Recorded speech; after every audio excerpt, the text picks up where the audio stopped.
आयुक्त ज्ञानेश कुमार का बिहार दौरा है। 30 सितंबर के बाद बिहार का कर सकते हैं दौरा।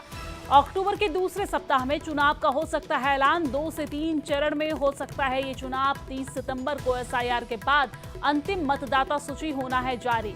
आपको ये बता दें कि पटना पहुंचकर चुनाव की तैयारियों का लेंगे सघन जायजा और इस दौरान बिहार दौरे पर पहुंचने के तुरंत बाद चुनाव की तारीख की घोषणा होगी। आपको ये भी बता दें कि बिहार विधानसभा चुनाव दुर्गा पूजा और दीपावली के बीच कराने की तैयारी की जा रही है। तो बड़ी और अहम जानकारी हम आप तक पहुंचा रहे हैं, जहां पर बिहार चुनाव को लेकर हलचल तेज हो गई है। और इसी खबर पर ज्यादा जानकारी के साथ पटना से हमारे संवाददाता रवि एस नारायण हमारे साथ फोन लाइन पे जुड़ गए हैं। रवि, जानकारी ये सामने आ रही है कि आयुक्त ज्ञानेश कुमार जो निर्वाचन आयुक्त हैं वो बिहार का दौरा करेंगे और उसके तुरंत बाद तारीख की घोषणा की जाएगी। इसको लेकर आपके पास अपडेट क्या है, विस्तार से जानकारी क्या है? जी बिल्कुल, देखिए जो जानकारियां सूत्रों के हवाले से निकल कर के आ रही है, इसके मुताबिक जो 30 तारीख है, 30 सितंबर को जब वोटों का जो अंतिम प्रकाशन होना है मतदाताओं के नाम का, एसआईआर के बाद 1 महीने की छूट दी गई थी कि 1 महीने तक अपने नाम जो है वो देख सकते हैं, सुधरवा सकते हैं।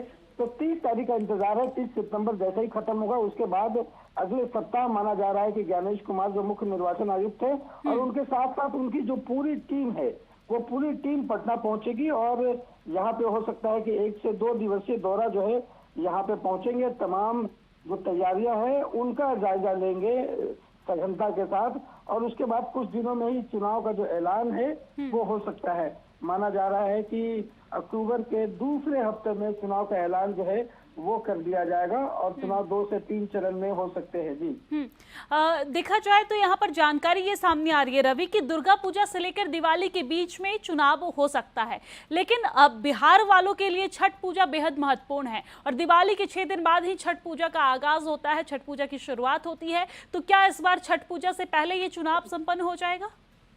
देखिए, कोशिश इस बात की है कि दीपावली और जो तमाम जो सबसे बड़ी जो मुश्किल है वो ये है कि जो चुनाव होने हैं वो जो दुर्गा पूजा है, दीपावली है, छठ, तीनों हैं। और लेकिन कोशिश इस बात की है कि अगर 2 चरण में अगर चुनाव होंगे तो कोशिश की जा रही है कि दुर्गा पूजा और दीपावली के बीच में जो लंबा गैप है उसमें चुनाव करा लिया जाएगा। लेकिन अगर 3 चरण में कराए जाते हैं तो 1 चरण जो है वो छठ के बाद रखा जा सकता है। कुल मिलाकर के जो है 20 नवंबर तक पूरी प्रक्रिया सरकार बना लेनी है।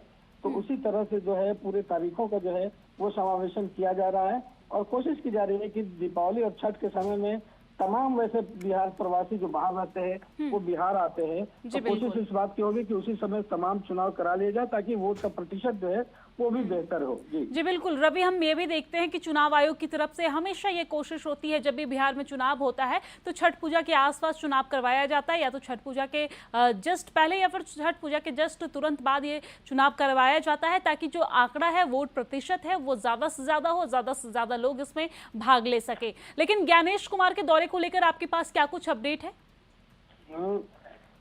मैंने बताया कि ज्ञानेश कुमार जो है मुख्य निर्वाचन आयुक्त अपने तमाम दल के लोगों के साथ और जो आयुक्त हैं उनके साथ 30 तारीख के बाद जो है वो कभी भी दौरा कर सकते हैं। 30 तारीख का जो अंतिम मतदाता सूची है उसका इंतजार है।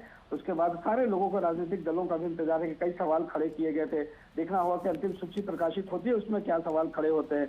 उसके बाद जो ज्ञानेश कुमार है मुख्य निर्वाचन आयुक्त तो वो अपनी पूरी टीम के साथ अगले सप्ताह जो है 30 तारीख के खत्म होने के बाद वो दौरा कर सकते हैं और दौरा करने के बाद 1 से 2 दिवसीय दौरा माना जा रहा है कि हो सकता है और उसके बाद चुनाव की जो घोषणा है वो हो जाएगी। जी ठीक है, बहुत शुक्रिया तमाम जानकारी साझा करने के लिए, हमारे साथ जुड़ने के लिए।